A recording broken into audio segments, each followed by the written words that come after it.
Hoy con una serie de 3 enseñanzas que tienen que ver con una serie de 8 enseñanzas. Estamos hablando de tener una oración eficaz y hemos estado hablando en las últimas semanas acerca de atar y desatar.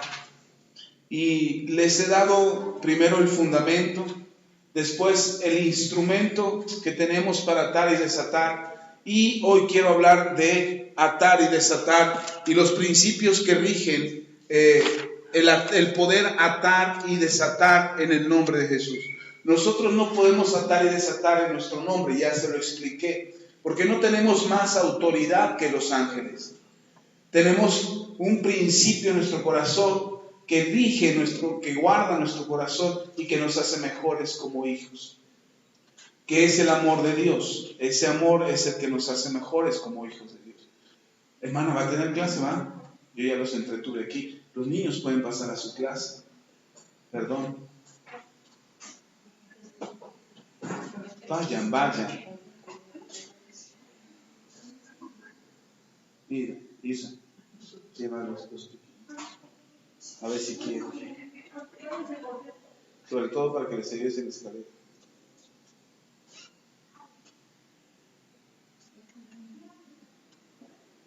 Amén. Amén. Perdón, se me había pasado mandar a los niños.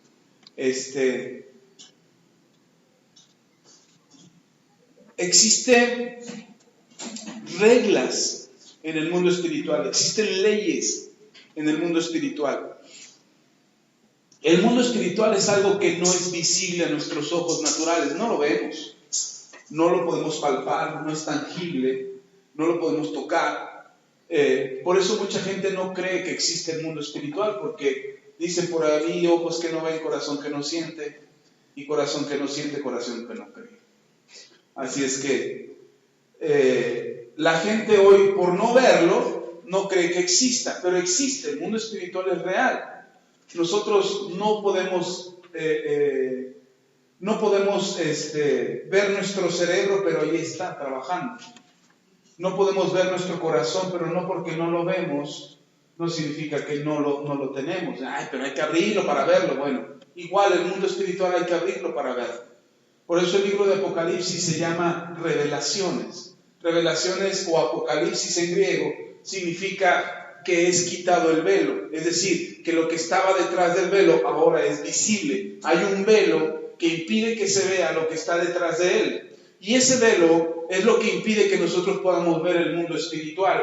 Y Dios ha establecido que sea así. Dios es el que puso las reglas espirituales. ¿Por qué quiere Dios que sea así? Porque si no seríamos un caos. Mire, si así no vemos el mundo espiritual y hacemos cada locura y hacemos cada tontería y hacemos cada cosa, adoramos lo que no tenemos que adorar, creemos en lo que no tenemos que creer, buscamos lo que no tenemos que buscar, aprendemos lo que no tenemos que aprender, y eso que no lo vemos. Ahora imagínense si lo viéramos. No faltarían los seguidores de ese mundo espiritual, de lo que no entienden, de lo que no conocen y comprenden, y estarían siguiéndolo. Entonces Dios, para evitar una confusión en nuestro entendimiento, porque no lo comprenderíamos de manera natural, el mundo espiritual no se comprende ni se conoce de manera natural. El mundo espiritual se comprende y se conoce a través de lo espiritual. Es decir, para yo saber cómo funciona el mundo espiritual, cuáles son las reglas que operan en el mundo espiritual, tengo que entrar en el Espíritu. La Biblia dice que el Espíritu Santo acomoda lo del Espíritu al Espíritu y lo de la carne a la carne. Es decir, necesitamos la ayuda del Espíritu Santo para poder comprender el mundo espiritual. Y bien, ya les he dado un fundamento, 2 cosas que son necesarias: el fundamento y el instrumento. Lo primero que vimos fue el fundamento. Hablamos de no ser esclavos. Si yo quiero atar y desatar, yo tengo que ser libre para poder atar y desatar. Y hablamos de renunciar al pecado, de ser libres del pecado, porque algo que sujeta nuestras vidas en el mundo espiritual es el pecado. Nosotros no vemos, cuando cometemos pecado, no vemos cómo nuestra alma y nuestro espíritu se sujetan al pecado, no lo vemos. Sin embargo, sentimos algo, hay una diferencia, hay un sentimiento, hay una percepción de la vida de manera diferente. O nos volvemos más duros, o nos volvemos más flexibles, o nos volvemos más vulnerables, o simplemente no alcanzamos a entender las consecuencias de lo que hicimos. Es decir, cometemos pecado y no medimos las consecuencias, creemos que no pasa nada. Que como todo el mundo lo hace, a nosotros no nos va a afectar en nada, o no nos va a pasar nada porque todo el mundo lo hace. Y entonces creemos que porque el mundo espiritual funciona o existe, a nosotros no nos afecta o no nos repercute. Por supuesto que nos afecta. Y si nosotros no entendemos lo que estamos haciendo, es como si yo me pusiera a pelear con algo que no veo, pero cada vez que yo doy un golpe, al no darle a nada, sin embargo, yo no le doy a nada, pero yo recibo un golpe de regreso. Y yo sí siento el golpe de regreso. Es decir, yo le pego al aire, pero no le pego a nada. Y siento un golpe de regreso y digo, bueno, pues ¿quién me está pegando? Así es el mundo espiritual. Cuando no entendemos y no comprendemos lo que está pasando en el mundo espiritual, damos golpes al aire, pegamos como queriendo pegar, o tiramos golpes como queriendo pegar, pero no hacemos ningún efecto. No tiene ningún efecto lo que hacemos porque no lo comprendemos. Sin embargo, de regreso somos afectados.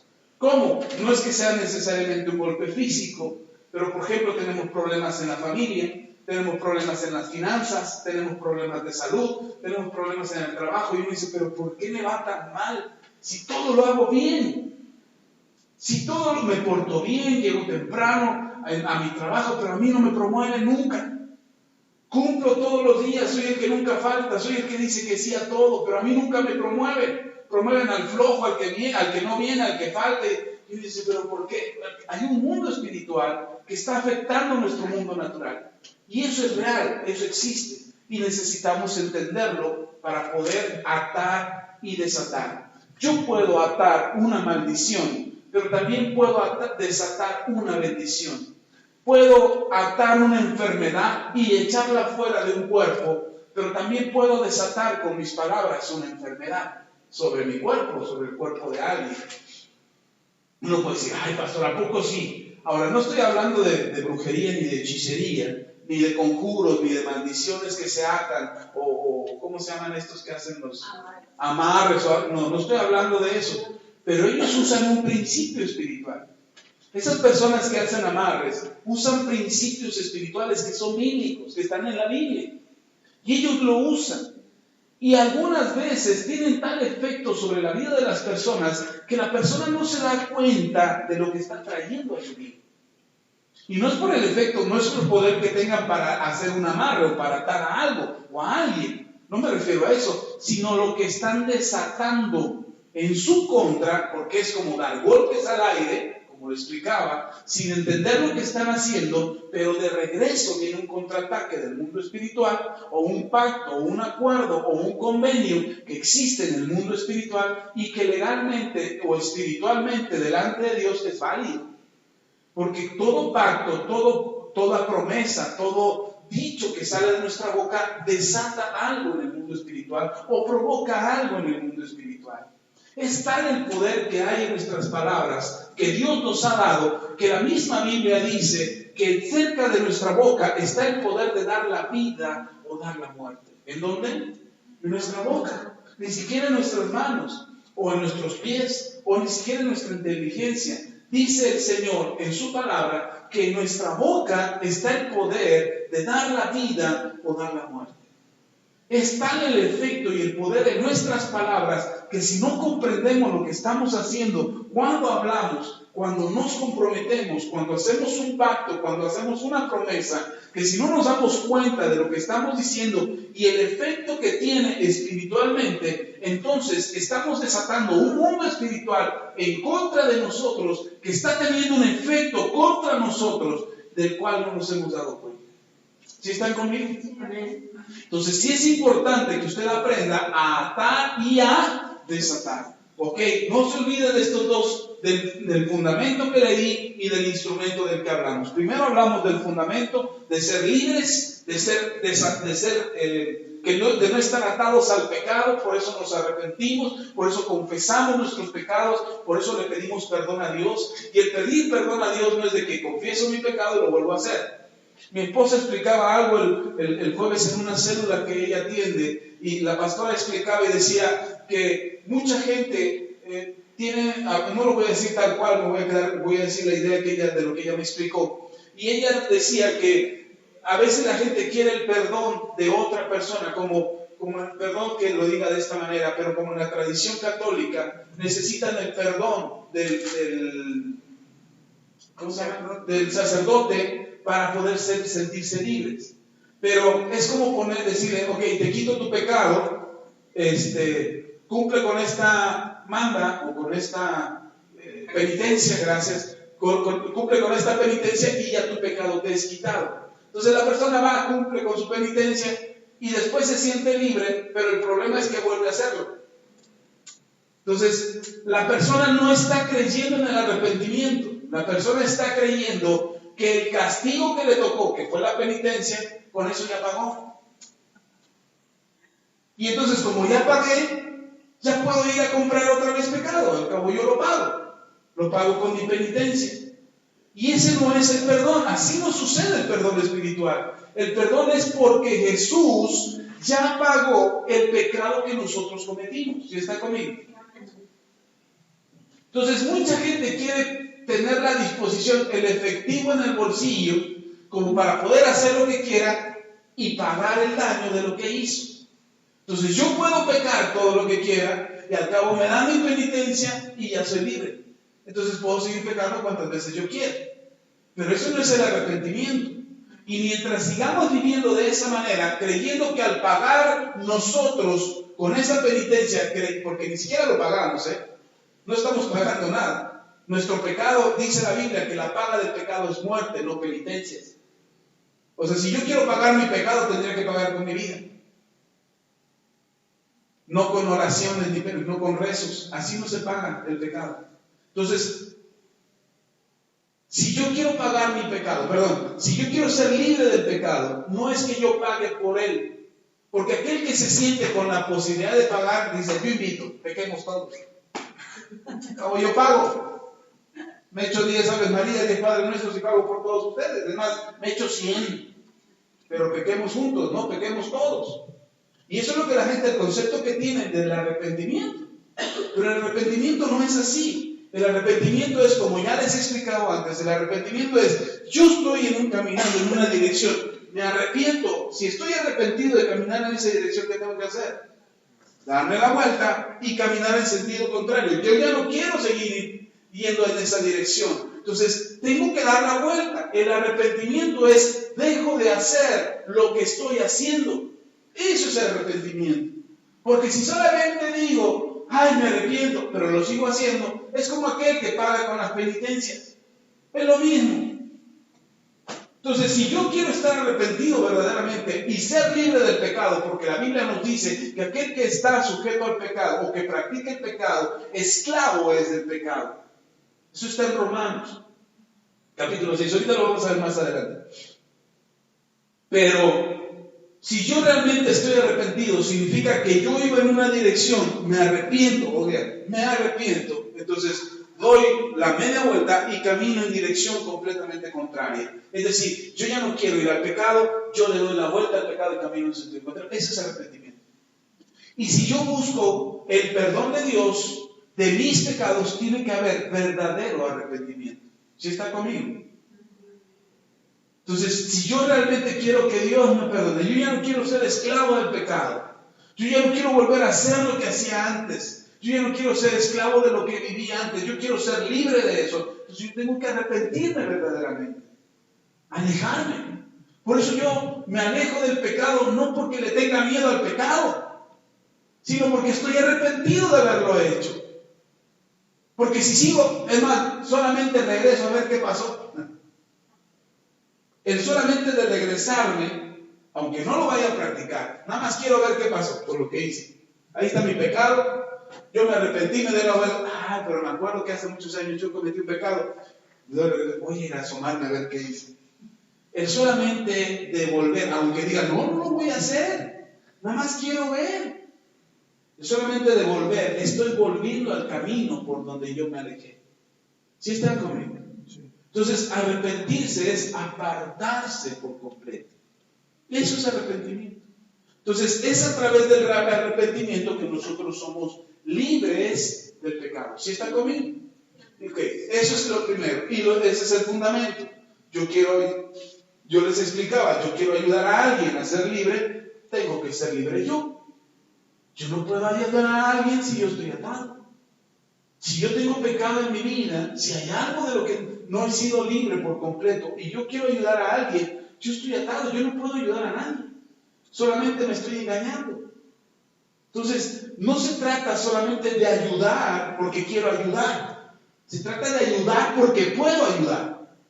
Si no, al rato yo estoy atado y trato de sacar a alguien. Imagínense, usted está arriba, hay un hoyote ahí profundo y hay alguien que se cayó en el hoyo. Usted ya logró salir del hoyo, arrastrándose como gusano ahí, como baboso ahí, bueno, gusano baboso, porque si no, ¿cómo sales del hoyo? Y te vas pegando y ya sales hasta arriba, pero estás amarrado. Y hay alguien de abajo y te dirá, ¡hey, ayúdame! Ah, sí, hay alguien, aquí hay una cuerda, y le avientas la cuerda, pero tú estás amarrado. Ya está la cuerda, ¡jálale! Al primer jalón que le dé, vas para adentro. Porque no tienes la fuerza, la capacidad para sostener al de adentro. ¿Cómo puedes sacar a alguien que está en un hoyo si tú estás atado? No puedes. Pero si yo estoy libre, yo estoy suelto, yo voy, amarro la cuerda, aviento la cuerda y órale. Y jálale. Y empiezo a jalar pero estoy en una posición para poder ayudar a alguien. Pero atado, ¿cómo ayudo al que está adentro? Primer jalón, voy para adentro. Entonces no podemos sacar a alguien de una atadura si yo estoy atado. Entonces por eso necesitamos ser libres. ¿Qué es lo que nos saca, dije? El pecado. Mientras yo estoy atado por el pecado, mientras soy esclavo del pecado, no puedo ayudar a alguien a ser libre. Y esto es importante. Porque si nosotros queremos ayudar a la gente, queremos predicarle del Evangelio, queremos compartirle de la fe, y yo estoy atado, hermano, difícilmente o me jala para allá, y yo regreso a lo que hacía antes. Dice, ay, es que yo ya no lo hacía. No sé, nada más empecé a visitar a fulano y volví a caer en la vida. El problema no es fulano, el problema es que yo no era libre. Yo no puedo ayudar a alguien mientras estoy atado. ¿Sí está conmigo? Amén. Por eso en muchos casos, muchas adicciones cambian de nombre nada más. Por ejemplo, aquel que era alcohólico deja el alcoholismo pero se vuelve adicto a otra cosa. Al café, al tabaco, a la pornografía, a la comida. Dejó una adicción. Entonces, el problema no es el alcohol, el problema es que tiene adicciones. Y necesita llenar esa satisfacción de adicción. Ya no lo llena con alcohol. Ahora lo llena con tabaco, con café, con comida. Algunos lo llenan con trabajo. Se esclavizan. No, ya no quiero ser alcohólico. Y se meten al trabajo, otros a otras cosas. Y se vuelve una adicción. Entonces no son libres. Lo único que cambiaron fue el nombre de la adicción. Ya no son adictos al alcohol, ahora son adictos a otra cosa. ¿Sí está conmigo? Pero si yo soy libre, yo no soy adicto a nada, yo soy libre. Dice el apóstol Pablo, todo puedo hacer. Todo me es lícito. Todo me es permitido. Pero dice, pero no todo me conviene ni todo me edifica. Entonces yo puedo hacer lo que yo quiera, pero nada me sujeta. Yo soy sujeto a Cristo. Esa es la libertad, esa es la diferencia. Y cuando yo soy libre para estar sujeto a Jesús, al único que le soy esclavo es a Cristo. Y cuando yo soy siervo de Jesús, y no me refiero a una esclavitud de opresión, sino a una esclavitud de servicio, de ser servidores de Jesús. Cuando yo soy siervo de Jesús o estoy al servicio de Jesús, yo puedo ayudar a otros porque yo soy libre. ¿Sí está conmigo? Ok, ese es el fundamento. Después les hablé del instrumento. Y el instrumento del que les hablé es la armadura de Dios. Si yo quiero entrar a un mundo espiritual, tengo que tener una armadura espiritual. Yo voy a entrar a pelearme, voy a entrar a declarar a un mundo espiritual. Aunque yo estoy en este mundo natural, donde ustedes me pueden ver, ¿sí me ven? O ya me desaparecí. Aquí sigo, ¿verdad? Ok. Yo estoy en este mundo espiritual, en este mundo natural, pero desde este mundo natural yo estoy hablando en el mundo espiritual. Todo lo que yo estoy diciendo, usted lo está recibiendo en su entendimiento, lo está oyendo con sus oídos y lo recibe en su entendimiento, pero no solamente va a afectar su entendimiento, su conocimiento, su aprendizaje, sus experiencias. Todo lo que yo estoy diciendo está pegando en su conocimiento. ¿Sí me explico? Pero no solamente se queda en su conocimiento, también va a bajar a su corazón y va a nutrir su espíritu. Entonces, lo que yo estoy hablando está afectando su vida, no solamente la mente natural, también está afectando su vida espiritual. Y entonces usted tendrá no solamente información en su cerebro acerca de lo que yo estoy diciendo, porque seguramente para el miércoles o para el jueves ya se le olvidó todo lo que yo dije. Seguro que sí. Cuando usted te dice que habló el pastor, de que, ay, ¿quién dijo? ¿Quién sabe? Estaba bueno, pero ¿quién sabe? No me acuerdo. Y usted no se va a tratar de acordar. Y entonces su memoria, su mente, o su cabeza, el efecto natural que yo pude provocar, no quedó muy arraigado. A menos que tenga usted una memoria fotográfica y recuerde cada una de las palabras que yo dije. Y entonces usted los puede recordar, pero no las va a recordar precisamente. Sin embargo, su espíritu fue afectado por lo que yo dije. Las palabras que salieron de mi boca, yo no las estoy hablando solamente para que su entendimiento las reciba. Yo las estoy hablando para que su entendimiento las reciba, para que entren por sus oídos, así es que tapes el otro oído para que no se salga por el otro, pero que entre por un oído, afecte su entendimiento, pero baje a su corazón y usted las pueda creer con todo su corazón y después bajen a su espíritu para que queden sembradas en su espíritu y ahí en su espíritu produzcan vida. Y después en algún momento cuando usted la necesite, esta palabra que yo le estoy hablando, cuando usted la necesite, cuando sea necesario, en una situación espiritual, en un momento espiritual, en una condición donde usted tenga que poner en práctica lo que yo enseñé, usted pueda tomar no de aquí ni de aquí, sino de aquí, del espíritu. Y entonces de sus entrañas, desde lo más profundo de su ser, usted pueda tomar el aprendizaje que recibió. Y pues si yo me acuerdo, en algún momento el pastor dijo que lo hiciéramos así y lo voy a hacer, y en el nombre de Jesús, y usted lo hace y dice, ¿cómo me acordé de eso? ¿Quién sabe? ¿Cuándo lo aprendí? ¿Quién sabe? Pero estaba arraigado en su espíritu. Entonces, cuando usted viene a la iglesia, la importancia de venir a la iglesia no es llegar un día domingo porque usted no tiene nada que hacer, sino es nutrir su espíritu, hacerlo fuerte, hacer fuerte su espíritu y decir, hoy necesito hacer fuerte mi espíritu.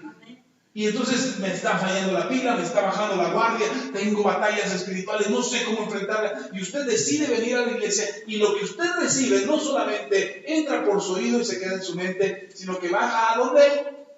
Y ahí que produce en el corazón, bueno, no en el músculo, que bombea sangre, sino en nuestro ser interior. Ese es el corazón, el centro de nosotros. Cuando baja a su corazón, ¿qué dije que produce? Fe. Y es con la fe que usted cree lo que yo digo. ¿Sí? Dice, ay, el pastor se fumó algo, no le creo nada. No, pero cuando usted lo cree con el corazón, usted dice, sí, lo creo.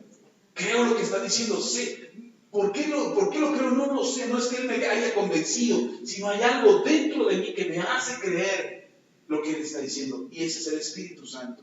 Porque el Espíritu Santo es el que da convicción. ¿Sí está conmigo? Amén. Y después se arraiga, ¿en dónde dije? En el espíritu es donde se arraiga. Y ahí en el espíritu es donde la palabra de Dios produce vida para tu vida. Entonces no se trata de memorizar la palabra solamente. Se trata de creerla y arraigarla en nuestro espíritu. Y entonces nuestras vidas son transformadas. ¿Sí están conmigo? Entonces, para poder entrar en ese mundo espiritual, a través de lo que yo le estoy diciendo y en lo que hablamos hace 8 días, es a través de tengo que revestirme o ponerme o calzarme y estar presto con la armadura de Dios. Es una armadura espiritual que no es así como que llego a mi closet, a mi armario, al ropero de mi casa y abro y ahí está la armadura colgada en un gancho. No. Es algo que usted tiene que saber y aprender. Ya se lo expliqué hace 8 días. Entonces usted tiene que traer la armadura de Dios para poder entrar a este mundo espiritual y poder declarar las palabras y que las palabras tengan un efecto desde tu boca, en el mundo espiritual que afecta al mundo natural. ¿Sí están conmigo? ¿Cuál es el efecto? El de atar y desatar. Yo puedo atar y desatar con mi boca, con mi palabra, con lo que yo digo, puedo atar y desatar en el mundo espiritual y eso tendrá un efecto en el mundo natural. Dice el doctor Morris Cerullo, un evangelista a nivel internacional, él enseña y ha enseñado por años que todo es paralelo. Es decir, lo que pasa en el mundo espiritual pasa en el mundo natural. Y lo que pasa en el mundo natural pasa en el mundo espiritual. O lo pongo de otra manera, lo que yo hago en el mundo espiritual afecta mi mundo natural. Y lo que yo hago en mi mundo natural afecta el mundo espiritual. Hay una consecuencia.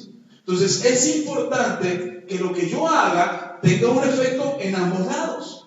Mis actitudes, mis comportamientos, mis palabras, mis pensamientos, mis hábitos tienen que afectar mi mundo natural, pero también afectarán mi mundo espiritual. ¿Sí está conmigo? ¿Sí está aquí? Ok. Entonces vamos a atar y a desatar, pero hay 3 principios que permiten que esto funcione o que esto tenga un efecto. Para que yo pueda atar y desatar, tengo que vivir estos 3 principios. Y se los voy a explicar uno por uno. Pero antes, vamos a ver en qué sentido podemos atar y desatar. ¿Por qué les explico esto? Porque no es nada más de que yo ande soltando, ato a ese enemigo, ato a ese señor, ato a esa persona, desato a esa mujer para que venga para mí. No es así. Hay una regla. El atar y desatar, yo he encontrado que pasa en 2 direcciones, principalmente. Por supuesto que el Señor Jesús dice que todo lo que atáramos y que todo lo que desatáramos, es decir, puedo ocuparlo para cualquier área de mi vida, para cualquier cosa que yo quiero ver o necesito ver en mi vida. Yo puedo desatar las bendiciones de Dios sobre mi vida. Yo puedo desatar las promesas de Dios sobre mi vida. Yo puedo declarar, Señor, que tu bendición sea sobre mí ahora. Y estoy desatando, ¿sí me explico? Pero también puedo decir, Señor, calma esta tempestad, que termine esta tormenta. Ya no quiero pasar por aquí. Estoy atando algo. ¿Sí me explico? Entonces, puedo hacerlo, dijo el Señor Jesús, todo lo que atares y todo lo que desatares, habla en todos los sentidos. Pero en el contexto en el que lo dice, el Señor se refiere a algo en particular. Así es que el Señor hace énfasis en 2 aspectos sobre los que podemos atar y desatar. Y esto es en lo que yo quiero que usted aprenda. Porque si usted aprende estos 2 aspectos para atar y desatar, hermano, usted puede atar y desatar lo que sea. Pero necesita aprender en estos 2. Porque son más visibles, porque son más tangibles para nosotros, porque nos podemos dar cuenta cuando esto sucede. Imagínense lo que no vemos. Si yo empiezo a atar y desatar algo que no veo, pues no vas a ver si ya tengo una ley. Empiezo a atar en el nombre de Jesús, ato todo espíritu de enfermedad, y no veo nada, yo no veo ningún espíritu ahí amarrado. Ay, ya se ataron todos.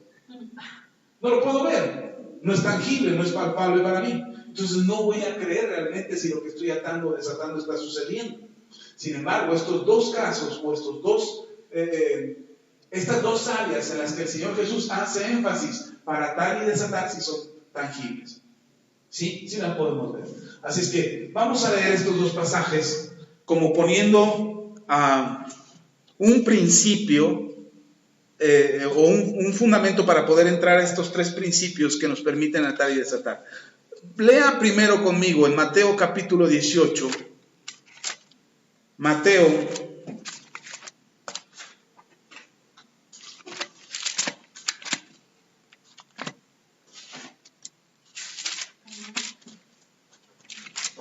Mateo capítulo 18. Vamos a leer del versículo 15 al 20.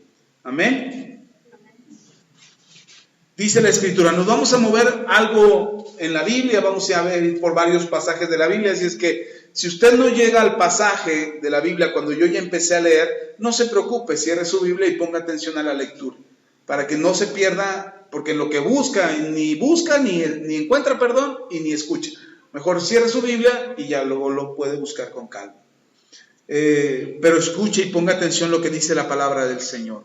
Mateo capítulo 18, versículos 15 al 20. Dice la Escritura así: por tanto, si tu hermano peca contra ti, ve y repréndele estando tú y él solos. Si te oyere, has ganado a tu hermano. Mas si no te oyere, toma aún contigo a uno o dos, para que en boca de 2 o 3 testigos conste toda palabra. Si no los oyere a ellos, dilo a la iglesia. Y si no oyere a la iglesia, tenle por gentil y publicano. De cierto os digo, y ojo aquí, dice, de cierto os digo, que todo lo que atéis en la tierra será atado en el cielo, y todo lo que desatéis en la tierra será desatado en el cielo. Otra vez os digo, que si dos de vosotros se pusiesen de acuerdo en la tierra acerca de cualquier cosa que pidieren, les será hecho por mi Padre que está en los cielos. Porque donde están dos o tres congregados en mi nombre, allí estoy yo en medio de ellos. Por eso a nosotros nunca nos ha importado, no es que nos haya importado, nunca nos ha preocupado tanto cuánto somos. Nos ha preocupado más que estemos de acuerdo. Dice el Señor Jesús, si dos o tres se ponen de acuerdo sobre cualquier cosa, ¿sobre qué? Sobre cualquier cosa. La importancia de que estemos aquí en la oración es ponernos de acuerdo. La importancia de estar reunidos juntos es ponernos de acuerdo. ¿Por qué? Porque el ponerse de acuerdo hace que sucedan las cosas. ¿Sí están conmigo? Entonces sí es importante que nos pongamos de acuerdo. Bien, pero ese no es el punto. Estamos viendo de atar y desatar. Y el Señor Jesús dice en el versículo 18, dice, de cierto os digo que todo lo que atéis en la tierra será atado en el cielo, y todo lo que desatéis en la tierra será desatado en el cielo. Si solamente tomamos ese versículo, el versículo 18, solo lo tomamos solito, nos quedaría a nosotros el pensamiento de decir, todo lo que ate será atado, y todo lo que desate será desatado. Ahora es importante como lo dice el Señor Jesús, dice, todo lo que ates, ¿en dónde? Será atado, y lo que desate será, ¿en dónde? Y será desatado, ¿en dónde? Es decir, lo que yo declaro con mi boca, lo que yo hablo con mi boca, tiene un efecto en el mundo espiritual. Tiene un efecto en el cielo. ¿Se acuerdan lo que decía hace 8 días, me parece que fue, que les explicaba? En mi casa yo tengo autoridad y a mi esposa le he delegado autoridad. Yo soy la máxima autoridad en mi casa, yo soy la cabeza de la familia, mi esposa lo sabe, mis hijos lo saben, yo soy la máxima autoridad. Sin embargo, le he delegado autoridad a mi esposa. ¿Sí está conmigo? Amén. Entonces, ¿ella tiene autoridad en la casa o no tiene? Sí, claro que tiene. Tiene autoridad en la casa. Tan es así que en muchas ocasiones, cuando ella dice algo que aparentemente no es algo que salió de mi boca, o sea, ella lo dijo, tomó una decisión, salió de su boca, determinó algo, y ella lo dice, cuando mis hijos me voltean a ver y me dicen, papá, ¿estás de acuerdo? Yo tengo que respaldarla a ella. ¿Por qué la respaldo a ella? Porque yo le delegué esa autoridad. Si yo no la respaldo, si yo no respaldo lo que ella está diciendo, y yo no soporto lo que, no soporto de, sino sustento, respaldo lo que ella está diciendo, si yo no le doy soporte a lo que ella está diciendo con mi autoridad, yo estoy menospreciando la autoridad de ella y por tanto estoy menospreciando mi autoridad. Entonces lo que ella dice, no es que cuando ella dice, sea negro, y yo, ok, sea negro. No significa que ella me está mandando, significa que yo estoy respaldando lo que ella está diciendo. ¿Sí está conmigo? Y entonces yo me pongo de acuerdo con lo que salió de su boca. ¿Sí están aquí? Ahora se lo llevo al mundo espiritual. Dios nos ha delegado a nosotros autoridad. Capítulo 28 de Mateo, no lo busqué ahora, pero allí en Mateo 28 el Señor Jesús dice, por tanto, les doy autoridad sobre todas las cosas. Yo tengo autoridad sobre todas las cosas y aquí yo les doy autoridad a ustedes. Entonces, ¿quién recibe la autoridad? Los creyentes, los discípulos. Todos los que hemos creído en Jesús tenemos la misma autoridad que Jesús le delegó a los apóstoles. Y entonces Dios les delega autoridad a Jesús le delega autoridad a los apóstoles y nosotros, o a los creyentes, y nosotros como discípulos de Jesús hablamos las cosas. Entonces, ¿por qué si yo ato en la tierra, en el cielo se ata? Por la autoridad delegada. Dios está respaldando la autoridad que me delegó a mí. Y entonces Dios dice, ok, ya ató, respaldemos esa acción. Ahora, es importante para que Dios respalde nuestra oración, o lo que nosotros declaramos, es importante que lo que oremos o declaremos sea conforme a su voluntad. Porque si lo que yo declaro es en contra de la voluntad de Dios, Dios no puede estar en contra de sí mismo. ¿Sí está conmigo? Entonces, si yo digo, Señor, desaparece a mi vecino porque me cae regordo, lo ato en el nombre de Jesús, llévatelo de que fuera, y empiezo a hacer declaraciones que no tienen sentido, yo empiezo a hablar de esa manera, Dios va a decir, pues por eso te lo puse ahí, por eso te lo mandé, para que tú le des testimonio de que es un hijo de Dios, y cómo Él puede cambiar su vida, y cómo Él puede tener oportunidad, y de ser un amargado puede ser una persona feliz. Por eso te lo puse. Y uno dice, ay no, Señor, llévatelo. ¿Estoy llorando conforme a la voluntad de Dios? No. ¿Se lo va a llevar el Señor? No. Me va a poner otro del otro lado, igual. ¿Para qué? Para que yo haga su voluntad. En cambio, si yo empiezo a orar de manera diferente, yo no digo que se lo lleve. Yo empiezo a decir, Señor, ayúdalo. Tiene problemas, tiene necesidades. Tiene problemas con su esposa, tiene problemas con sus hijos. Te pido que lo bendiga, que toque su corazón, que él sea sensible. Mira, Señor, va todos los días desvelado al trabajo.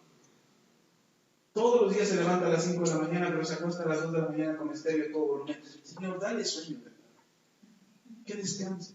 Y no solamente descansa él, descansas tú. ¿Ya está conmigo? Ok. Cuando tú haces una oración conforme a la voluntad de Dios, Él respalda esa oración. ¿Sí está? Vuelvo al caso, yo delego autoridad a mi esposa. Mi esposa dice, es negro. Y yo digo y yo cuando veo que no es negro, que es blanco, y que además el que ella está diciendo que sea negro nos está metiendo en dificultades. Entonces yo me voy a acercar con ella y decir, ¿sabes qué? No es negro, es blanco. Pero a ella. No le voy a decir delante, no le crean, no le hagan caso a su madre está loca, eso es blanco, no es negro. ¿Por qué? Porque estoy menguando la autoridad que yo le di a ella. Entonces yo me tengo que acercar a ella y decirle, no es negro, es blanco. Porque si yo mengo esa autoridad, yo no estoy honrando la autoridad y yo no creo en la autoridad y por lo tanto yo no puedo atar y desatar. ¿Sí está conmigo? Ok, si solo tomo el versículo 18 fuera de un contexto, pero está dentro de un contexto, está dentro de otros versículos. Nosotros lo tenemos separado por versículos, pero cuando el Señor Jesús lo habló, no lo dijo en versículos. Lo dijo en versículo 11. A ver, el versículo 11 va a decir así. Él habló y habló y habló y era una charla, era una plática que el Señor Jesús estaba diciendo. Y entonces en esa alguien dijo, es más fácil buscarlo por versículos. Y por eso lo separaron por versículos, pero no es que fue escrita con versículos la Biblia, ni por capítulos. ¿Sí? Si no lo sabía, le acabo de dar una cápsula extra ahí en la enseñanza. Pero dice la Escritura que el Señor Jesús estaba hablando, cuando habla de atar y desatar, de que podemos atar todo y desatar todo desde la tierra para que suceda en los cielos, está hablando de algo. Los versículos anteriores, ¿de qué está hablando? ¿Lo leyeron? No. ¿Del pecado de quién? De alguien, de la ofensa de alguien. Está hablando de perdonar a tu hermano. Ojo aquí, y esto es importante. Cuando yo hablo de atar y desatar, generalmente cuando leemos ahí, ata y desata todo, tú tienes esa autoridad. Primero en el contexto en el que Jesús se refiere, es en la vida de alguien, de perdonar a alguien. Dice, porque si tú lo perdonas, lo estás liberando. Pero si no lo perdonas, lo estás reteniendo, lo estás atando. Y no solamente lo estás atando a él o a ella, te estás atando a él y a ella. Cuando nosotros no perdonamos, estamos atándonos a la persona. Y yo me ato a la persona y ahí ando amarrado a la persona. Ay, pero lo odio, pues esa es la que más deberías de perdonar. Porque si no perdonas, entonces te quedas junto, te quedas pegado. Hoy yo no lo soporto, no lo quiero ver. Ya lo tienes a un lado. Y lo tienes ahí porque no lo has perdonado. Cuando nosotros atamos a alguien o desatamos a alguien es por el perdón que le otorgo y el perdón que recibo. Y yo puedo atar y desatar la vida de una persona por el perdón. Y aquí lo que les decía al principio acerca de esos famosos amarres que hacen los brujos o hechiceros, adivinos, no sé ni quién lo haga. Pero cuando alguien hace eso, sí está atando a esa persona. A través del mundo espiritual lo ata. ¿Cómo? Por la falta de perdón, por una atadura, por un sentimiento, por algo que esa persona está haciendo. Entonces, yo quiero que le vaya muy mal a esta persona, hágale una amarre, no sé qué sería. No le voy a dar clases de eso, porque no lo sé. Pero hágale una amarre. ¿Qué es lo que está realmente sujetando a esa persona? ¿El conjuro, el hechizo que hizo la persona? No, el odio que tiene. Ese sentimiento le da autoridad en el mundo espiritual a demonios, a espíritus, a seres espirituales para que aten a esa persona. Ahora, lo que no sabe el que está haciendo el amarre es que también está haciendo atado. Eso es lo que no sabe. Y entonces eso no le va a decir el brujo, ay, si yo lo voy a amarrar, no te preocupes, manito o manita, yo lo amarro. Pero lo que no le está diciendo al cliente es, también te estoy amarrando. Y por eso tiene que regresar y venir y estar ahí haciendo sus hechizos o conjuros porque está atado también. Y dice, yo creo que me está haciendo brujería él, también me la está regresando. Se me hace que se consiguió un brujo más fuerte. No, es tu misma atadura. Es lo mismo que tú estás provocando en el otro, te está afectando a ti. ¿Sí? Imagínense que le amarran una cuerda a un cuello y se lo amarran con su peor enemigo. Imagínense, ¿ya se imaginó? Ahora imagínense que su enemigo quiere correr. Y se quiere alejar de usted. ¡Ay, me quiero alejar! Y empieza a correr. Y lo empieza a jalar. Usted, ¡ay, desgraciado! ¿Usted qué hace? Jala para el otro lado.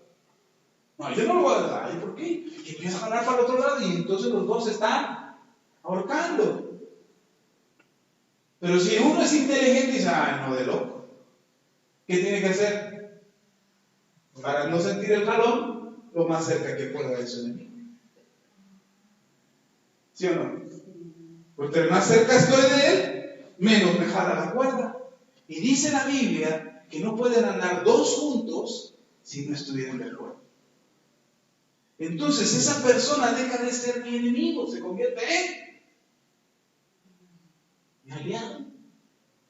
¿Sabe dónde pasa eso? Todos los días. En el matrimonio. Mientras los dos se amarran del pescuezo, porque así es donde le ponen el lazo. En el pescuezo. Okay. Ya quedó clarísimo. Entonces cuando se unen los dos en matrimonio y empieza a jalar cada uno para su lado, ¿qué pasa?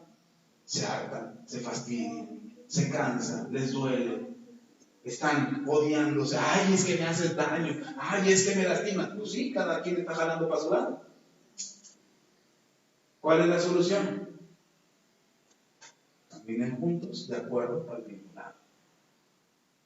Y el matrimonio se resuelve. El asunto matrimonial se arregla. Dice, no, pastor, primero lo cuelgo, lo ahogo, lo duro y ya lo camino solito.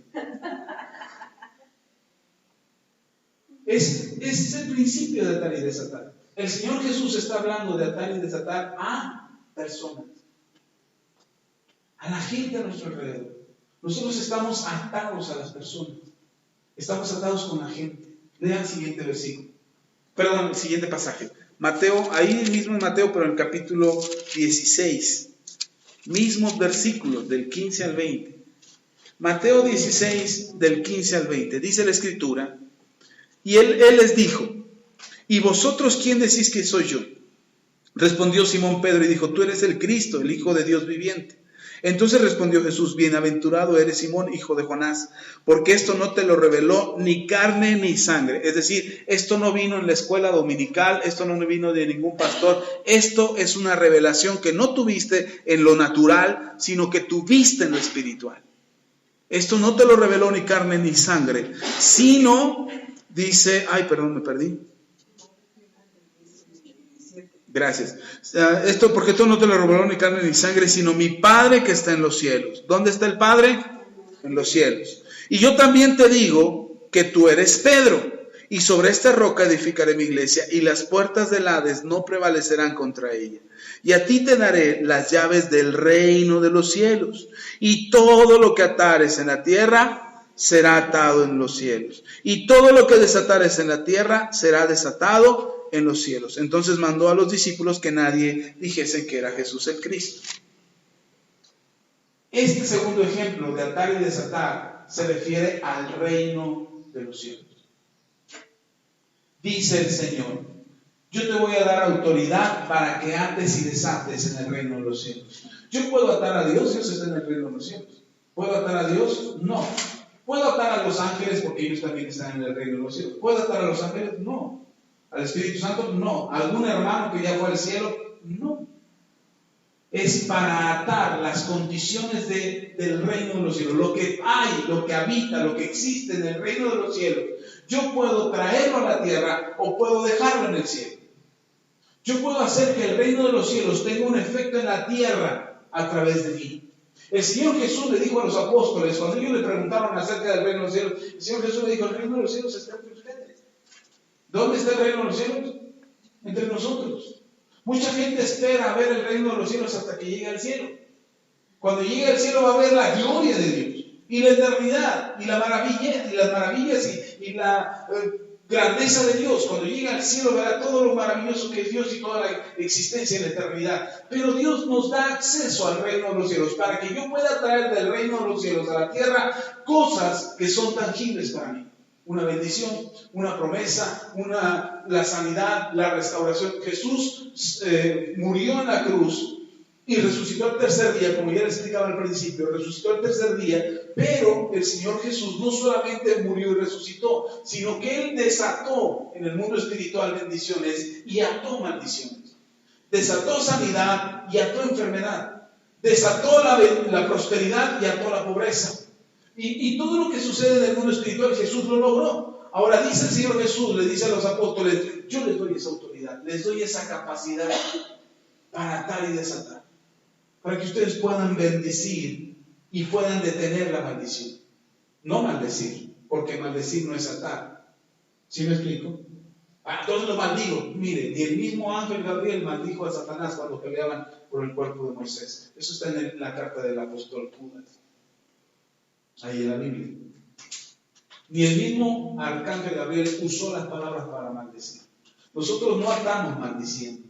Nosotros podemos atar una maldición, podemos detenerla, podemos parar, podemos atar una enfermedad, podemos atar un demonio, podemos atar algo que pueda estar afectando nuestras vidas. Pero es importante que entiendas estos dos principios. Puedo atar y desatar la vida de una persona, pero también puedo atar y desatar en el mundo espiritual, en el reino de los cielos. ¿Sí está conmigo? Si usted entiende estos dos principios que son tangibles y que usted lo va a ver en su vida, usted lo va a notar en su vida. Cuando ate y desate la vida de una persona, usted se va a dar cuenta. Cuando usted suelte la vida de alguien que lo ofende, usted va a sentirse bien. Mire, la gastritis no viene gratis. La gastritis viene por rencores acumulados, por resentimientos. Los científicos han descubierto que muchos tipos de cáncer vienen por sentimientos no procesados. Problemas de cabeza, problemas de huesos, todos tienen un origen emocional. Y cuando nosotros empezamos a soltar la vida de la gente, yo empiezo a perdonar, empiezo a dejar ir al que odio, empiezo a mirar a la gente desde otra manera. Cuando yo empiezo a hacer eso, mi vida empieza a cambiar. No se trata de orar a la gente y decirle, Señor, de orar a Dios y decirle, Señor, transforma a la gente, porque todos son malos, mira, me tratan bien mal. Y dice, no, cambia tú. Empieza a tratar diferente a la gente y vas a ver una diferencia tú. Y entonces usted empieza a atar ya la vida de las personas. También las bendiciones de Dios. ¿Sí está conmigo? Y eso lo podemos hacer. El Señor nos ha dado autoridad para hacerlo. Ahora, ¿cuáles son los 3 principios que rigen esto para que yo lo haga correctamente? Para que yo pueda atar y desatar. Ya le dije, podemos atar y desatar cualquier cosa. En el mundo espiritual, demonios, principados, potestades, cualquier cosa podemos atar y desatar. Pero aprenda estos dos. Aprenda a atar y a desatar a las personas y aprenda a atar y desatar en el reino de los cielos las cosas espirituales. ¿Sí está conmigo? Si usted aprende estas dos, lo va a ver en su vida, lo va a ver tangible. Y entonces usted va a poder creer, su fe se va a nutrir. Y entonces usted va a poder atar cualquier cosa. ¿Sí están aquí? Sí. Porque hay quienes quieren atar demonios y no creen. Hay que quienes hacer liberaciones y no saben cómo. No, el nombre de Jesús no se usa en vano. No podemos usar el nombre. En el nombre de Jesús, miren, hay ejemplos en la Biblia de que no podemos hacerlo. Pero vamos a aprender de ello. Entonces, 3 principios que me van a ayudar a atar y desatar. Los versículos que leímos antes son hacia dónde vamos a atar y desatar. 3 principios. El primero de ellos, para yo poder atar y desatar, necesito autoridad. Y eso ya se los expliqué. Hay una autoridad en la casa y delega una autoridad a alguien más. Yo tengo autoridad y delego a mi esposa. Si no está mi esposa en la casa y está mi hijo mayor, yo delego la autoridad a mi hijo mayor. ¿Sí? Entonces, así va la autoridad en jerarquía. A quien yo delego la autoridad es el responsable. Si en un momento dado no está mi hijo mayor ni está el otro, y el único que está en casa es el hijo menor, el más chico, y nosotros tenemos que salir, a él le damos las instrucciones. Entonces, cuando llegan los otros 2, no por ser los más grandes, ay, no te creo, eso no es cierto, no. Tienen que seguir la instrucción de aquel que recibió las indicaciones, porque ¿quién dio la indicación? La autoridad, los papás. ¿Sí están conmigo? Cuando no entendemos ese principio de autoridad, no sabemos sujetarnos a la autoridad, no podemos ejercer autoridad. Entonces, el primer principio es, algo que necesito para atar y desatar, es autoridad. Lea conmigo en Mateo capítulo 8.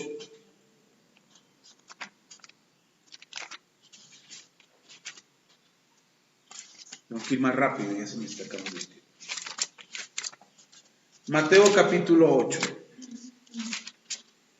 Lea del versículo 5 al versículo 13. Lea conmigo. Dice: entrando Jesús en Capernaum, vino a él un centurión rogándole y diciendo: Señor, mi criado está postrado en cama, paralítico, gravemente atormentado. Y Jesús le dijo: yo iré y le sanaré. ¿Qué dijo Jesús? Yo iré y le sanaré. Yo voy a tu casa, yo entro a tu casa, oro por el enfermo y el enfermo sanará. O sea, no solamente es ir a orar y ya ver qué pasa. No, Jesús, mire la declaración que hace Jesús desde antes de encontrarse con el enfermo. Jesús dice: yo iré, oraré y le sanaré. Nosotros decimos: vamos con el pastor para que a lo mejor sanas. No, ya perdió la fe. Si usted dice a lo mejor, pues ya no pasó nada. Pero si usted dice vamos para que oren y sanes, es diferente. ¿Sí está conmigo? ¿Sabe? Los niños son más... yo he visto cuando oro por alguien enfermo, es más fácil que un niño sane más rápido que un adulto. ¿Y sabe por qué? Porque el niño sabe o escuchar la voz de la autoridad. Hay un momento en que el niño le pierde el respeto a los adultos. Hay un momento. En ese momento que un niño le pierde el respeto a los adultos, deja de respetar la autoridad de un adulto, en ese momento el niño ya aprendió a ser desobediente. Pero la mayor parte del tiempo, los niños aprenden a escuchar la voz del adulto. Y si el adulto dice, basta, y el niño oye, que no es un, ándale ya, sí, ándale ya. El niño todavía puede negociar ahí. Pero cuando el niño dice, ya, hasta aquí, entonces el niño entiende que esa voz es una voz de mando, es una voz de autoridad, que no está negociando, que está dando una orden. ¿Sí están conmigo? Entonces el Señor Jesús declara y dice, todavía no sabe el enfermo. ¿Quién es el enfermo? Solamente sabe que es el siervo del centurión, pero el centurión tiene muchos siervos, no conoce al enfermo, no conoce la enfermedad del enfermo. Y Jesús no pregunta, ¿y como qué tiene tu siervo? ¿Qué enfermedad le dio? ¿Preguntó eso el Señor? No. ¿Le importaba al Señor? No. Al Señor no le importaba cuál era la enfermedad que tenían los enfermos. Y no es porque no le importaba el enfermo. De hecho, le importaba tanto al enfermo que oraba por ellos para que fueran sanados. Lo que Jesús decía es que, lo que el Señor Jesús sabía, es que Él tenía autoridad sobre cualquier enfermedad. Entonces, no importaba cuál fuera la enfermedad. Bueno, una gripe como quiera, ¿no? Se sana. Un catarrito, un dolor de cabeza, un dolor de muela. Pero un cáncer, SIDA, ébola, ay sí, eso sí no lo podría curar ni Jesús. Pero Jesús no preguntaba la enfermedad, porque cualquier enfermedad, y SIDA, cáncer, ébola, lo que fuera, cualquier enfermedad, Jesús tiene la autoridad para sanar. Entonces, Él sabe que tiene esa autoridad. Lo dice en sus palabras. Él dice, yo iré y le sanaré. Digo, voy a ver si puedo. En ese momento Él sabe que no tiene la autoridad. Si Él dice, voy a ver si yo puedo contra esa enfermedad, Él sabe que no puede. ¿Por qué? Porque va a ver si puede. Si en mi tierra no vine a ver si puedo, sino porque puedo vengo. ¿De dónde se lo aprendieron? De Jesús. Dice, yo iré y lo sanaré. Jesús sabe que tiene esa autoridad. ¿Sí está conmigo? Ahora vea, ahí no termina. Este es un principio fundamental, saber que tenemos autoridad. Segundo, sigue el versículo 8, dice, respondiendo el centurión le dijo, Señor, no soy digno de que entres bajo mi techo, solamente di la palabra y el criado sanará. Mire, el centurión tiene otro tipo de autoridad. Jesús sabe que tiene la autoridad, ¿sí? ¿Está conmigo? Él dice, yo iré y lo sanaré. Jesús sabe que tiene la autoridad. Pero el centurión conoce otro tipo de autoridad. El centurión es un hombre, es un guardia de la guardia romana, es un soldado de la guardia romana con autoridad. Un centurión normalmente estaba a cargo de 100 soldados. Por eso se le llamaba la centuria. Eran los 100 soldados. Y el centurión era el cargo que estaba a cargo de los 100 soldados. Entonces el centurión dice, yo sé que tienes autoridad, que si tú vas a mi casa, tú puedes sanar al enfermo. Señor, pero no soy digno de que entres en mi casa. Pero conozco la autoridad que tú tienes. Así es que solo di la palabra. Y mi siervo sanará. No entres a mi casa, no vayas a mi casa. Quédate aquí, desde donde estás, aquí, a lo mejor estaban como a 10 kilómetros, 5 kilómetros, a 100 metros de la casa, no lo sé, pero no estaba en la casa. Y ahí el centurión dice, aquí, solo declara la palabra y mi siervo sanará. ¿En qué estaba confiando el centurión? ¿En qué estaba confiando? En la autoridad de Jesús. Ojo aquí, la autoridad de parte de Dios es una autoridad que tiene el respaldo total de Dios. Yo no puedo presentarme para atar y desatar si yo no tengo esa autoridad. Si yo quiero atar y desatar, en mi nombre me van a dar 3 patadas y me van a echar fuera. No va a suceder nada si yo declaro algo. Si yo digo, en el nombre hay que pensar positivo, el pastor dijo que pensáramos positivo. Yo no estoy hablando de pensar positivo. Estoy hablando de atar y desatar, de declarar la palabra. El mundo habla de pensar positivo. Piensa positivo y lo vas a traer. Decláralo con tu boca y te va a llegar. No, no es así como funciona. Porque a lo mejor en la declaración te traes otra cosa que no querías. Ahí se pega algo y dices, vamos allá a esa casa. Queremos ir. Y recibes algo que no quieres recibir. La autoridad que tiene nuestro Señor Jesús, esa misma autoridad que tienes, nos ha sido dada.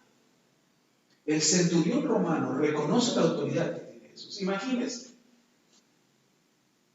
Dice, el centurión llega con Jesús y dice, Señor, mi siervo está enfermo, ¿puedes sanarlo? Y Jesús dice, yo iré y lo sanaré. ¿Qué palabras son esas? Imagínate, oye, yo voy y lo hago. Tengo este problema, no te preocupes, yo lo resuelvo. Oye, tengo esta necesidad, yo lo hago. ¿Qué termina haciendo? Pues si le creo, si lo hace. Pero cuando dices, no, yo lo hago, y no lo haces, ¿te creen después? No, ya no te creen. Se pierde autoridad. Tu palabra pierde autoridad. Por eso dijo el Señor Jesús, que tu sí sea sí y que tu no sea no. Lo que es más de esto, de más procede. Es decir, si te vas a comprometer a algo, piensa antes de comprometerte. La indecisión te quita autoridad. Ser indeciso te quita autoridad. Porque tu palabra no tiene efecto, tu palabra no tiene poder, tu palabra no tiene autoridad. Entonces imagínate, tú enfrentas a un demonio. Voy a poner este ejemplo. Un demonio de enfermedad. Como Jesús iba a enfrentar con este siervo del centurión. Y el Señor Jesús dice, sí, yo lo voy a sanar. Cuando oye el demonio, dice, en la torre, ya viene contra nosotros. No te preocupes, yo voy a orar por él. Y el demonio empieza a temblar. Ya viene contra nosotros, ya viene contra nosotros. Y a Jesús se le olvida. El demonio sigue esperando. A ver, ¿a qué horas? Oran para sacarlo. ¿Le cree? A la siguiente que Jesús diga, ¡ay, el enfermo! Hay que orar por el enfermo.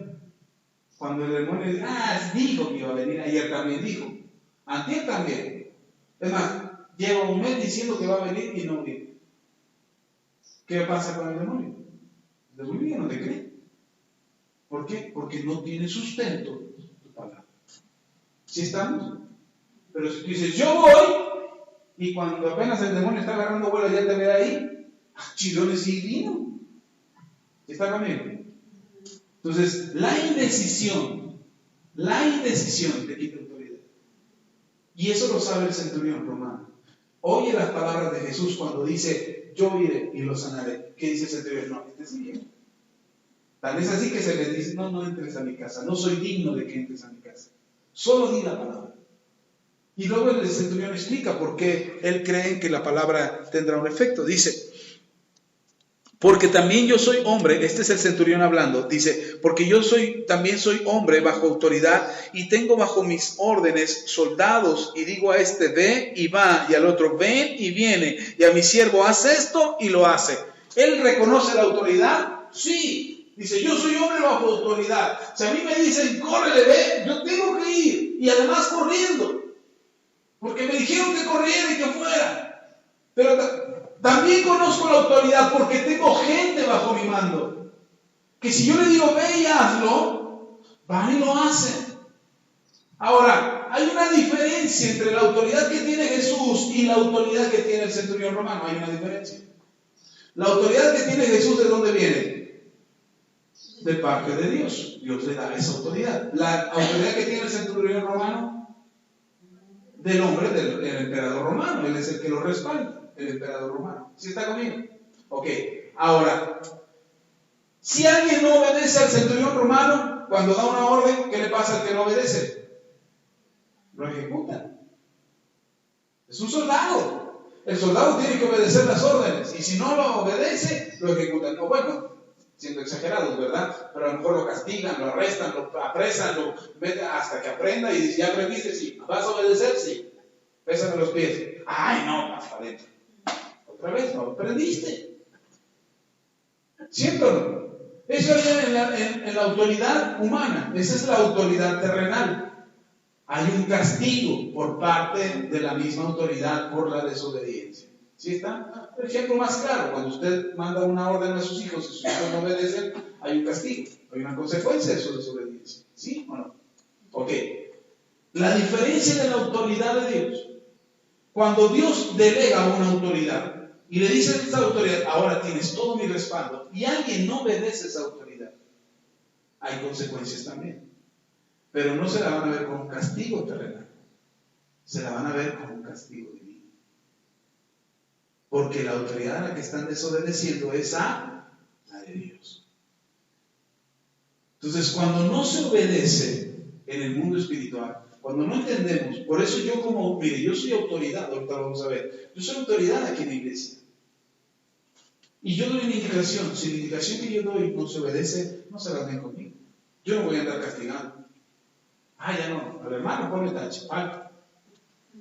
Vamos a ponerle una multa por no haber venido. Es un castigo terrenal, nosotros no hacemos eso. ¿Con quién se la van a ver? ¿Con quién es? Con Dios. Con Él se la van a ver. Entonces mis hijos, por ejemplo, tienen que aprender a obedecerme a mí como pastor, pero también me tienen que aprender a obedecer como papá. Y entonces en la casa, a lo mejor piensan, el pastor no me va a castigar. Es el pastor, el amor al prójimo, sí, pero soy tu padre aquí en la casa. Así es que sí hay castigo. Es diferente. Quiero que me entiendan que la autoridad delegada de Dios, nosotros como seres humanos no imprimimos o no infringimos un castigo por la desobediencia. Hay quien va a pedir cuentas por él. ¿Y quién es? Dios. ¿Sí está bien? Entonces la autoridad que tiene Jesús es diferente a la autoridad del centurión romano. Sin embargo, el centurión romano entiende la autoridad que tiene Jesús. Dice, solamente di la palabra y mi siervo sanará. ¿Por qué Jesús solamente tiene que decir la palabra? Oiga, no sé si estaba a 100 metros, o a 500 metros, a 1 kilómetro, a 10 kilómetros, no sé qué distancia había entre donde estaba Jesús y la casa del centurión, no sé. Pero el centurión dice, declara desde aquí la palabra. Aquí declara, no entres a mi casa, aquí declara la palabra y mi siervo sanará. ¿Y sabe qué hace Jesús? Jesús declara la palabra desde ahí donde está parado y su siervo sana en donde quiera que estuviera, a 100, 200, 1 kilómetro, 10 kilómetros, el siervo sanó. ¿Por qué sanó el siervo? Porque Jesús tenía la autoridad para declarar la palabra. ¿Sí están conmigo? Entonces, ¿qué necesitamos primero? Autoridad. ¿Cuál autoridad? La terrenal, la de Dios. Esa es la autoridad que necesitamos. ¿Sí están conmigo? Ahora, ¿quiénes tienen esa autoridad? Los que han creído en Jesús. Jesús dijo, yo tengo toda potestad me es dada en el cielo y en la tierra. Mateo capítulo 28. Dice, toda potestad me es dada en el cielo y en la tierra.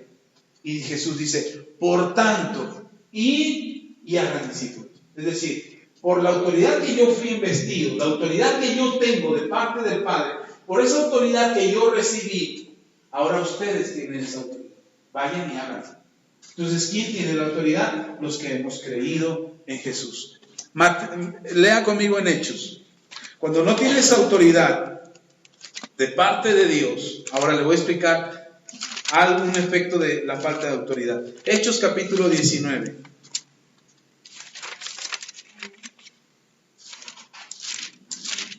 Hechos, el libro de Hechos, capítulo 19. Después de los 4 evangelios está el libro de Hechos. Lea en el capítulo 19. Vamos a leer versículo 13 al... Hechos 19, del 13 al 15. Ah, no, cierto, espérame. ¿Dónde le dije? Ah, sí. 19, es que estaba en 17. 19, Hechos 19, del 13 en adelante. Dice, pero algunos de los judíos, exorcistas ambulantes. ¿Cómo eran estos judíos? ¿Qué es un exorcista? ¿Sabe qué es un exorcista? El que saca demonios. Y había unos judíos que se dedicaban a eso por oficio. Se dedicaban a eso, era su oficio. Así como había carpinteros, había exorcistas. Así con un letrero ahí dice, sacan demonios. De acuerdo al tamaño, el precio. Pero había, dice, pero algunos de los judíos exorcistas ambulantes intentaron invocar el nombre del Señor Jesús sobre los que tenían espíritus malos, diciendo, os conjuro por Jesús, el que predica Pablo. Y había 7 hijos de un tal Esceva, judío, jefe de los sacerdotes, que hacían esto. ¿Cuántos eran? 7 hijos que se dedicaban a esto, a sacar demonios. Y un día se les ocurrió, oye, a los apóstoles les funciona ese Jesús que pronuncian. Ese Pablo es bueno sacando demonios. ¿Sabe lo que acaba de hacer, no? En Atenas. No, pues que sí. Bueno, sacó un demonio. Y nada más dijo en el nombre de Jesús. Pues vamos a probar. Así terminamos más pronto con los endemoniados y tenemos más clientes, más ganancias, más dinero. Vamos a hacerlo. Y deciden echar demonios en el nombre de Jesús, el que predicaba. Y entonces empiezan a orar. Y se encuentran con un endemoniado. Y empiezan a decir, donde había 7 hijos de un tal Esceva, judío de los jefes de los, y hacían esto. Pero respondiendo, el espíritu malo dijo, a Jesús conozco, sé quién es Pablo, pero vosotros, ¿quiénes son? ¿Qué estaban haciendo los hijos de Esceva? Queriendo sacar demonios. ¿En el nombre de quién? De Jesús, el que predicaba Pablo. Y le dicen, en el nombre de Jesús, el que predica Pablo. ¿Por qué? Mire, las palabras tienen mucho sentido. ¿Por qué ellos usan el nombre de Jesús y luego dicen el que predica Pablo? Porque ellos no conocían a Jesús. Ellos no conocían a Jesús. Entonces la autoridad que Pablo tenía, con la cual echaba demonios, era por conocer a Jesús. La autoridad que tenía Pablo era porque Pablo conocía a Jesús y echaba demonios fuera. Mire, los demonios son bien astutos. Y ellos, cuando oyen el nombre de Jesús, tiemblan, pero esperan a ver quién lo está usando, para saber que aquella persona que está usando el nombre de Jesús tenga el respaldo de Dios. Ven. Sí, son engañadores. Pero quiero explicar esto de que son astutos. Atrás de mí. Imagínense que él es Jesús. Y entonces yo empiezo, en el nombre de Jesús, en el nombre, y empiezo a echar fuera en el nombre de Jesús. Y el demonio me voltea a ver. Y me ve y empieza a temblar. Ándale, diablo, así te quería, temblando de miedo por mí. ¿Por quién está temblando? Por Jesús. Porque cuando yo uso el nombre de Jesús, el que respalda las palabras que están saliendo de mi boca es el que está, el portador del nombre es Jesús, no soy yo. Yo puedo usar el nombre de Jesús y no pasa nada. Y puedo andar queriendo sacar demonios en el nombre de Jesús y no va a pasar nada. Y entonces el demonio va a voltearme a ver y va a decir, ¿quién está hablando? Ahora, si yo no conozco a Jesús y empiezo a decir, en el nombre de Jesús, en el nombre, y el demonio que va a voltear y va a ver, ya sé quién eres. No hay nadie que te respalde. Ni siquiera sabes por qué usas el nombre de Jesús. ¿Por qué usamos el nombre de Jesús? Se lo he venido diciendo desde el principio. Sí, pero porque su nombre es sobre todo. ¿Dónde consiguió ese título? En la cruz. Nadie, absolutamente nadie, ha ganado ese título. Ningún nombre, sobre toda la tierra, sobre todo el universo, se ha ganado el nombre de estar hasta arriba. Mire, las estadísticas dicen, la enfermedad que causa mayor muerte, póngate diabetes o cáncer, es la enfermedad. Y dice, el cáncer sí es malo, está sobre todas las enfermedades, o la diabetes es la que más mata gente, está sobre todo. Entonces pareciera que el nombre de la diabetes es el nombre que está sobre todos los nombres que se nombran. Pero ¿qué creen? Que Jesús llega y dice, a ver, diabetes, calladita te ves más bonita. Bueno. Y la enfermedad se sujeta. ¿Por qué? Porque el nombre que se está usando es el nombre de Jesús. Ahora, ¿cómo logro que el Señor Jesús respalde mis palabras? Y que cuando yo use el nombre de Jesús, mi palabra tenga autoridad. ¿Cómo logro eso? El respaldo de Jesús. Conociendo a Jesús. ¿Cómo lo logro? Conociendo a Jesús. Si no conozco a Jesús, termino como los hijos de Seba. En el nombre de Jesús, ¿cuál Jesús tú? No sé. Si te pregunta el demonio, pues Jesús el que predica Pablo, porque había muchos Jesús. No era el único Jesús que existía, ¿o sí? ¿Sí está conmigo? Sí. Porque de repente se ponen de moda los nombres, ¿no? De repente todos se llaman José, de repente todos se llaman Jesús. ¿Sí? Entonces, si Jesús decía, perdón, si los hijos de Seba decían en el nombre de Jesús, y el demonio decía, ¿cuál Jesús? Y no sé cuál, pero uno que anda predicando Pablo. Conozco a Jesús. Los demonios conocen a Jesús y tiemblan delante del nombre del Señor. Cuando usted dice en el nombre de Jesús, los demonios, ay, Jesús, Jesús. Y voltean a ver quién habló, quién lo dijo. Y cuando voltean a ver a la persona, ni lo conoce. Va a estar hablando de Jesús el que vende quesadillas de café. ¿Sí está bien? Entonces, esa autoridad con la que hablamos es el respaldo de conocer a Jesús. Si alguien anda sacando demonios o queriendo sacar demonios y no conoce a Jesús, pero conocer a Jesús no es que, ay, sí sé quién es Jesús, viene en la Biblia. El que murió las semanas antes en honor a él. No es conocerlo así. No es conocer la historia, no es conocer el libro, es conocer la persona de Jesús. ¿Sí está conmigo? Y que ese conocimiento de la persona de Jesús no viene por leer la Biblia solamente. No solamente viene por ayunar. No solamente por eso viene. El conocer a Jesús viene porque yo tengo comunión con Él. Relación con Él. Gracias. Vuelvo al ejemplo del lazo del enemigo. Vamos a ponerlo en el ejemplo del matrimonio.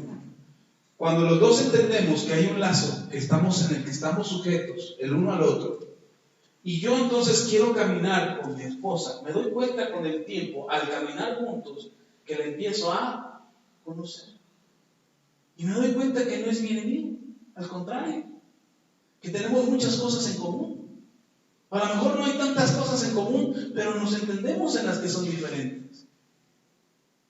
¿Por qué se dio por qué es que la llegué a conocer tanto? Por la comunión. Y cuando nos estamos jalando uno por un lado y el otro por el otro, nunca nos conocemos. Y nunca nos damos cuenta que podemos caminar juntos. ¿De acuerdo? ¿Sí están conmigo? Entonces yo no puedo tener el respaldo de la autoridad de Jesús si no tengo comunión con Jesús. Yo no puedo usar el nombre de Jesús y esperar que Jesús me respalde. Yo les he enseñado, ahora que estamos hablando de la oración, cuando usted dice en el nombre de Jesús, el cielo hace un silencio y voltea a ver quién usó el nombre del Hijo de Dios. Para ver si la persona tiene fe, tiene autoridad, cree y tiene el respaldo de Dios en lo que está diciendo, porque los ángeles se van a mover a tu favor. Si te estás usando, si tienes el respaldo, si tienes la autoridad de Dios, si tienes el conocimiento de quién es tu Dios, Dios va a respaldar, el cielo se va a mover a tu favor. Por las palabras que salen de tu boca, pero tienes que conocer a Dios. Tienes que conocer a Jesús. Tienes que conocer su palabra. ¿Sí está conmigo? ¿De dónde viene esa autoridad entonces que necesitamos? Aquella que el centurión reconoció en Jesús. ¿De dónde viene esa autoridad? De Jesús. Pero ¿cómo la consigo yo? Conociéndolo a Él. Conociéndolo a Él. Mira, hay gente que ora y dice: Señor, si es tu voluntad, sáname. ¿Usted cree que es su voluntad? Sí. Señor, quita la pobreza. Bueno, si tú quieres, ¿verdad? Pero si quieres que sea pobre y sufra como pobre y sea un mártir de esta tierra, así viviré. ¿Conoce a Jesús? No conoce a Jesús. Cuando quiera desatar una bendición, ¿la soltará? No. ¿Atará la pobreza? No. Yo creo que Dios quiere bendecirnos. Esa es mi convicción, es mi certeza. ¿Por qué? ¿Porque me lo merezco? No, porque Dios quiere. Ahora, yo no voy a poder cuidar esa bendición de Dios si no soy obediente a su palabra. Si yo no obedezco lo que Él me pide, ¿cómo sabré lo que yo tenga en mis manos? ¿Y qué hacer con ello? Es como si tú como papá le dieras 1,000 pesos a tu hijo de 5 años. Órale, hijo, tenga su domingo. ¡Ay, niño va con su billete de 1,000 a la tienda! ¡Deme un dulce! Y le da el billete y el de la tienda dice: ¡ay, no tengo cambio! Quédese con el cambio, deme el dulce. ¿Qué va a hacer el de la tienda? ¡Oh! ¿Sabe? Así somos. Queremos que Dios nos bendiga y no sabemos qué hacer con lo que Dios nos da porque no lo conocemos. Y ahí andas queriendo comprar dulces con 1,000 pesos. Las bendiciones que Dios tiene para ti no son pocas. Pero nosotros nos estamos conformando con los dulces, con las migajas, con las miserias que el mundo nos quiere dar porque no conocemos a Dios. Entonces, ¿cómo desato una bendición? ¿Cómo suelto una promesa? ¿Cómo declaro una palabra que tenga un efecto sobre mi vida, sobre mi casa, sobre mis hijos y sobre los hijos de mis hijos? Yo puedo soltar esa palabra que repercute en mis hijos, que les bendiga a ellos y que bendiga a sus hijos y a sus hijos. de los hijos de sus hijos. A todos los hijos. La Biblia dice que hasta por 1000 generaciones. Que la bendición que viene sobre un justo va a alcanzar hasta 1000 generaciones de los hijos de ese justo. Yo quiero eso para la vida de mis hijos. Pero si no conozco a Dios, ¿cómo pasa eso? ¿Cómo lo voy a lograr? Ay, ando orando a ver si es chicle y pega. En una de esas mi solicitud se cuela entre algunas que lleguen al Señor y el Señor la firma y ¡ay, el autorizó! ¡Ay, yo no le iba a dar esto a este! Así no funciona. No es por casualidad, no es por coincidencia. Tenemos que tener la autoridad para poder atar y desatar. ¿De dónde viene esa autoridad? De Dios. Segundo principio. Obediencia. Una cosa es la autoridad. ¿De dónde viene la autoridad? De parte de Dios. ¿Y cómo consigo esa autoridad? Conociendo a Jesús. Yo quiero tener la autoridad para atar y desatar, necesito conocer a Jesús. Pero otra cosa es la obediencia. Hace poco alguien me platicaba con alguien y hablábamos de que si la obediencia trae las bendiciones de Dios o no a mi vida. Yo creo que hay dos tipos de bendición. La bendición que viene por tu obediencia y la bendición que solamente Dios te quiere dar. Pero algo que sí es verdad, y algo que ya no terminamos de hablar ese día con esta persona, algo que sí es verdad, es que si tú no obedeces, hay consecuencias. Si no hay obediencia en tu vida, tienes consecuencias. Necesitamos obediencia. ¿Qué dijo el centurión romano? Tú di la palabra, porque yo soy hombre bajo autoridad. Si yo digo, me obedecen. Así es que lo que tú digas, con la autoridad que tú tienes, la autoridad del respaldo de Dios que tú tienes, lo que tú digas será hecho, mi siervo va a sanar. ¿Sabe? Jesús se maravilló de la fe de ese hombre y dijo, no he hallado tanta fe en todo Israel como en este hombre. Por causa de que el hombre sabía obedecer. Lean conmigo, Romanos capítulo 6. Romanos 6. El segundo principio es obediencia. Vamos a leer versículo 15 al 18. Dice la Escritura, ¿qué pues? ¿Pecaremos porque no estamos bajo la ley, sino bajo la gracia? En ninguna manera. ¿No sabéis que si os sometéis a alguien como esclavos, ¿para qué? Para obedecerle, sois esclavos de aquel a quien obedecéis. Sea el pecado para muerte, o sea de la obediencia para justicia. Pero gracias a Dios, que aunque eres esclavos del pecado, habéis obedecido de corazón aquella forma de doctrina a la cual fuisteis entregados, y libertados del pecado, viniste a ser siervos de la justicia. Dice el apóstol Pablo en la carta a los Romanos, si tú no estás dispuesto a obedecer, te sometes al pecado otra vez. Y otra vez volvemos al principio, volvemos al fundamento, que si no eres libre no puedes ayudar a nadie. Que si no estás libre no puedes atar y desatar. Que si no estás libre no puedes declarar con tu boca palabras sabias. Si tú tienes rencor en tu corazón y odias a una persona, cuando tú ores por esa persona, tú vas a orar con ese odio, o con ese rencor, o con ese resentimiento. Entonces necesitamos ser libres. Dice, a lo que obedezcas es a lo que te sometes. ¿A qué obedeces? El principio de atar y desatar está respaldado por la obediencia. Porque de acuerdo a lo que tú obedezcas, es a lo que te has sometido. Otra vez, si nosotros nos sometemos, si nosotros nos sometemos a quien nos sometemos, es a lo que obedecemos. Y eso que obedecemos es nuestro Señor. ¿Sí está conmigo? Entonces, ¿qué obedeces? ¿A quién andas obedeciendo? ¿A una novela? ¿A un partido político? ¿A una persona? Porque a lo que obedeces es a lo que te sometes. Entonces no hay que obedecer a ninguna persona. No, esa es otra cosa. Estoy hablando de qué nos estamos sujetando.